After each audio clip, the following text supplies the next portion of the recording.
forces in this world, both mutant and human alike, believe that a war is coming. Greetings, Sentinels. This is Universe Unique, and today, the truth comes to light. Downey Jr. is back, but not in the way you remember. Not as the genius, billionaire, playboy, philanthropist, but as the man poised to bring down everything we know in the MCU. The latest Avengers Doomsday leak doesn't just confirm his return, it reveals the face of an antagonist who believes he's the last possible hero. Yet, there's a detail in this choice that changes everything, and no one seems to be paying attention. Before we go any further, make sure you subscribe to the channel. That support helps our content reach even more Sentinels across the multiverse, and together, we're just one step away from hitting a major milestone. If you're into hot theories, leaked scenes, behind-the-scenes talk, and true deep-dive geek analysis, this is your spot. Now tell me, which city and country are you watching from? Drop it in the comments. I read every single one. If this content is keeping you connected to the hottest news and theories in the nerd universe, go for the triple kill. Like, comment, and share. Robert Downey Jr.'s return to the MCU alone would be enough to crash any fan's feed. But stepping into the role of Victor Von Doom? Without the mask? With his face fully exposed?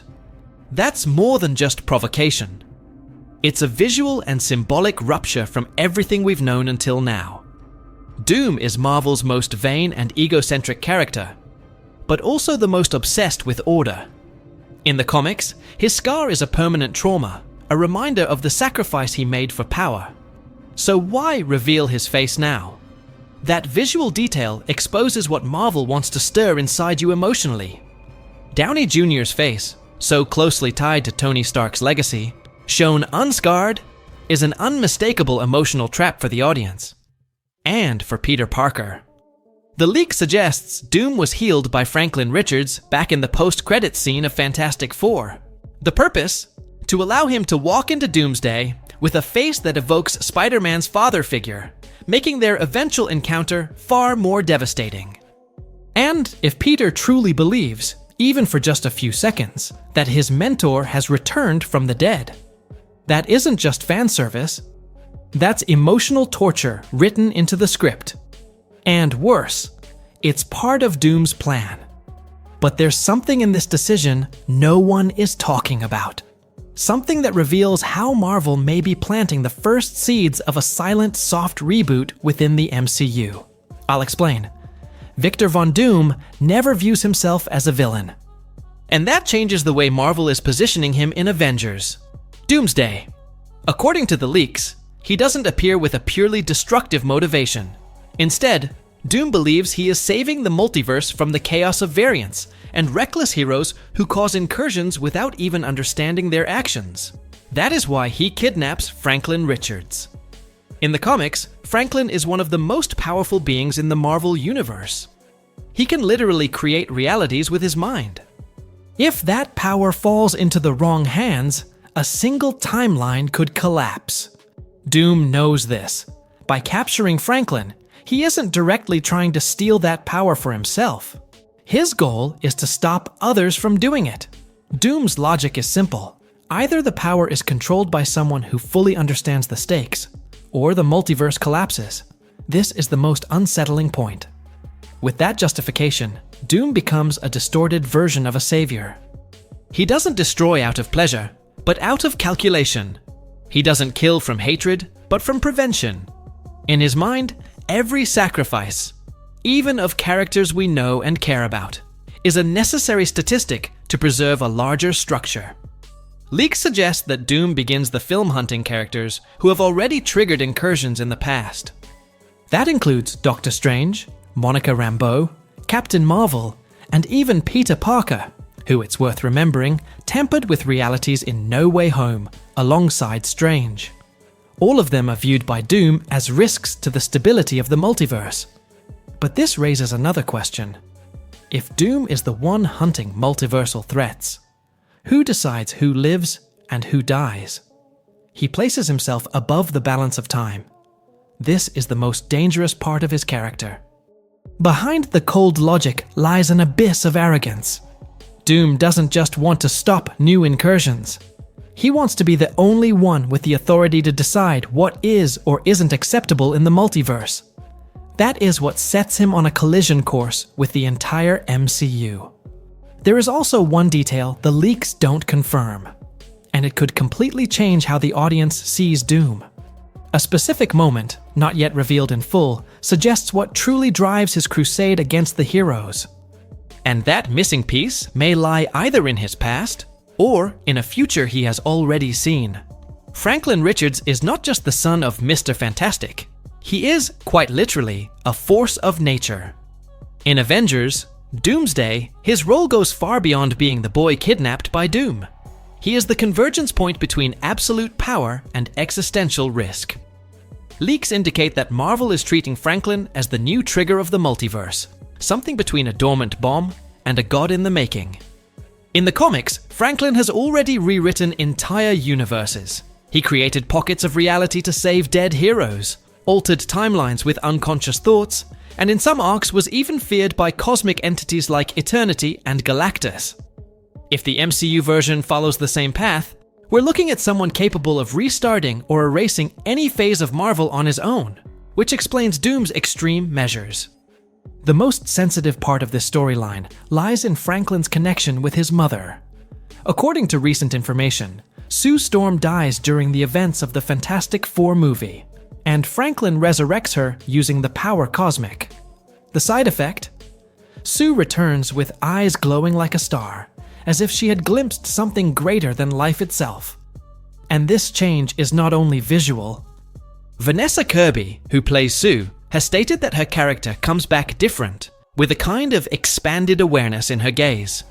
This suggests that her resurrection caused an overload in her perception, something explored in Doomsday through hallucinations, visions, or flashes of alternate realities. The metaphor is clear. She died, and saw the entire multiverse for a second. This also hints at something bigger. By channeling the power cosmic, Franklin may have forged a link with the structures of time and existence. He doesn't just control energy, he accesses the multiverse's memory. If he begins to recall events he never lived, or foresee events that haven't happened yet, he becomes a narrative catalyst, possibly even a Nexus being, if Marvel follows that logic. Doom understands this. That is why he hides Franklin, keeping him away from the other heroes. The danger is not only in what Franklin can do, but in what he can reveal. Because if he has seen the end, he may also be the beginning of something we do not yet understand. And there are signs that someone else wants this power. Someone who hasn't appeared in the trailers or the major leaks, but whose presence has already been felt behind the scenes. Peter Parker will face Tony Stark's face once more. But this time, it won't be the mentor he lost in Avengers Endgame. It will be Doom. This promises to be one of the most painful and most carefully engineered moments in Avengers. Doomsday. It's not just a visual trick, it's an emotional move with symbolic weight, tied directly to the MCU's legacy and Spider-Man's fragility after all he has lost.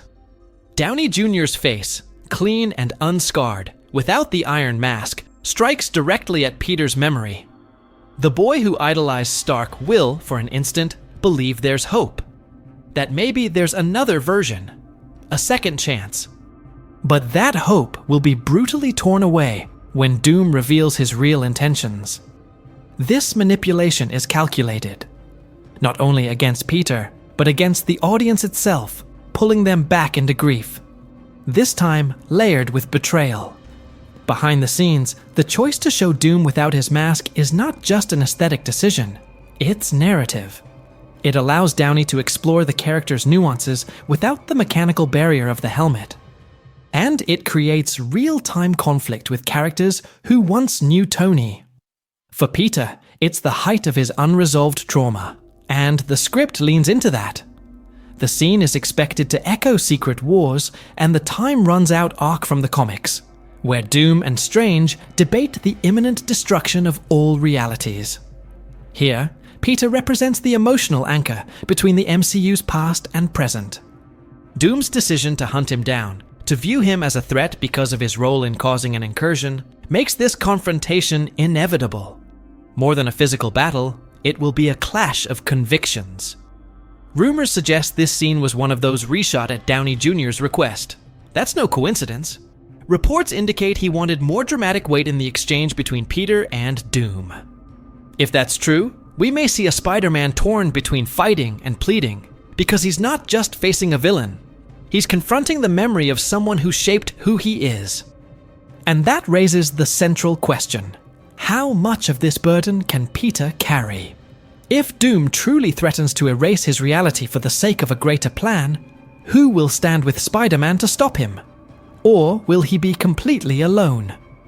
The answer may involve a name not yet officially confirmed in the cast, but already hinted at in shadowed TVA sequences. Doctor Strange may be more connected to Doom than the audience expects. And it's not just about magic.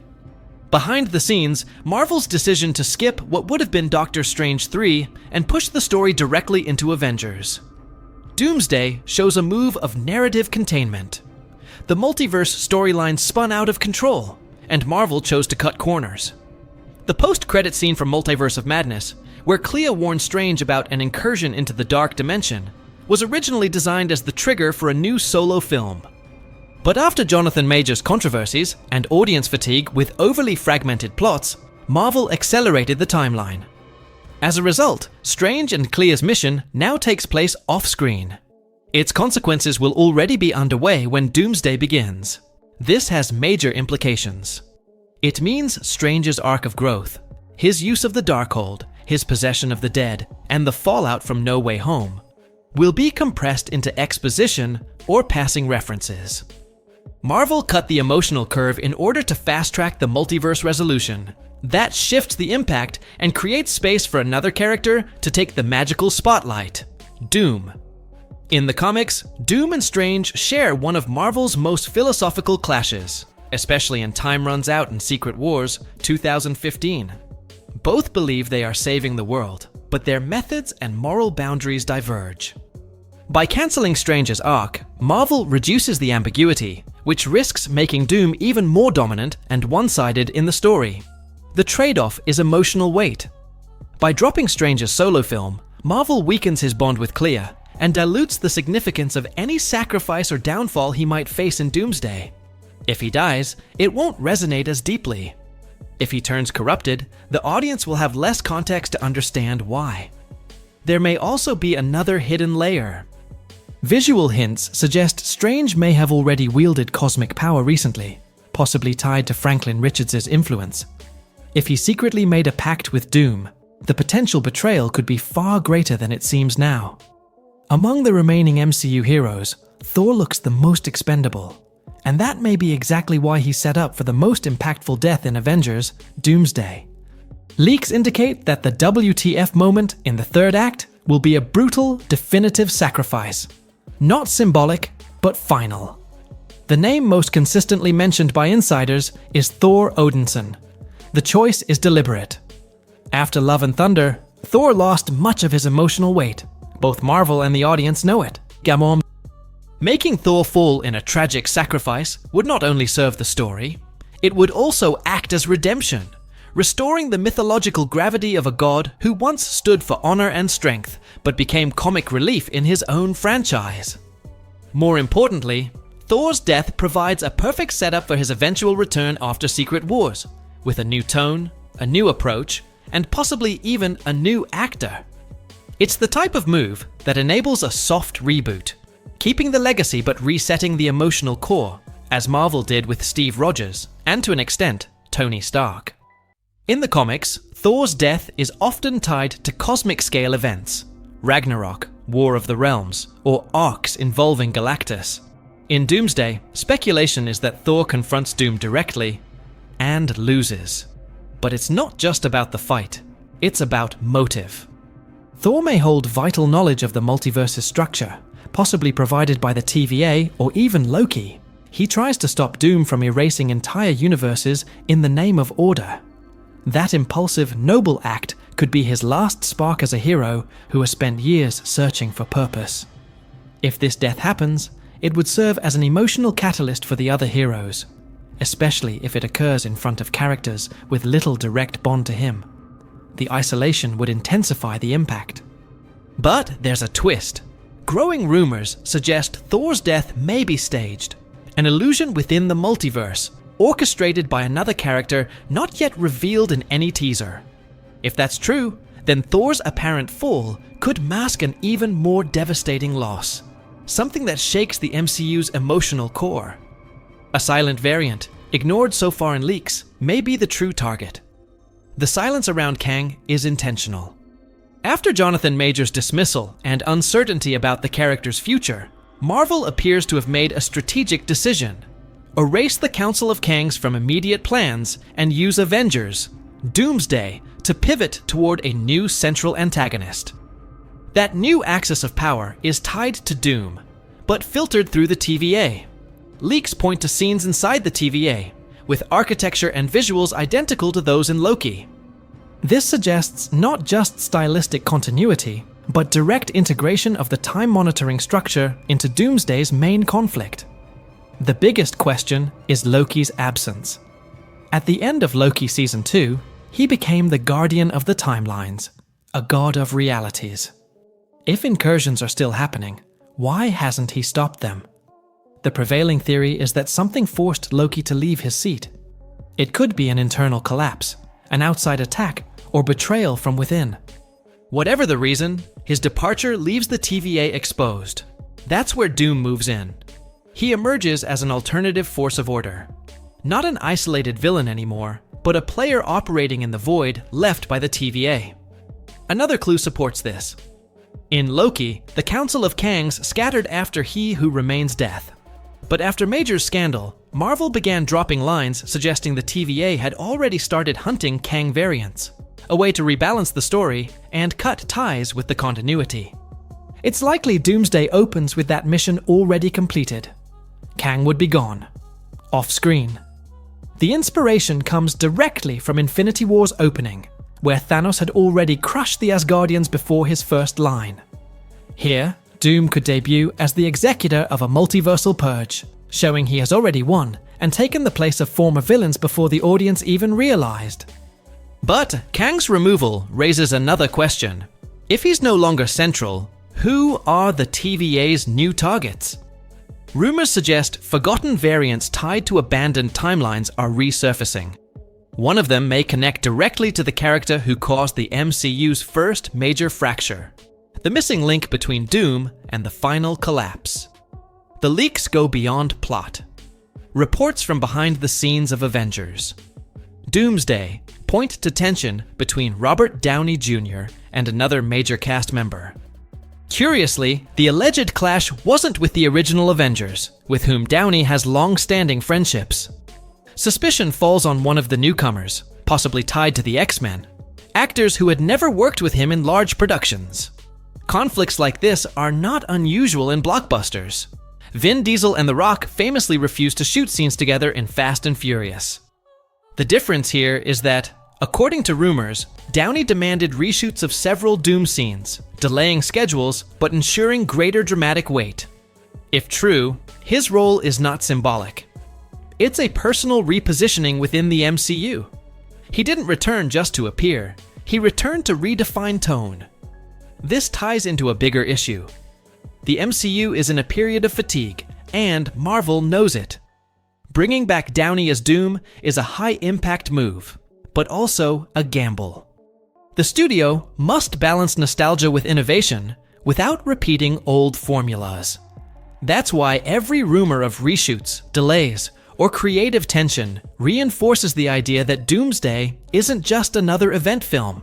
It's a turning point. The moment Marvel decides whether it will hold its audience's loyalty or hand the baton to a new generation. And what these conflicts reveal is deeper. If even Downey, the symbol of the MCU's first era, had to intervene to secure quality, it shows that the actors themselves recognize the franchise can no longer survive on repetition. Avengers. Doomsday won't only be about Doom against the heroes. It will be about the MCU fighting for its legacy in front of an audience demanding more. Now I want to hear from you. What's your take on this new direction for Marvel? And tell me in the comments which city and country you're watching from. I read every response, and it's incredible to see how far this community of Sentinels has reached. If this content is helping you stay connected to the most explosive news and theories in the nerd universe, don't forget to subscribe. We're very close to reaching an important milestone, and your support makes all the difference. By subscribing, you ensure you'll never miss the biggest revelations about the MCU and the multiverse of pop culture.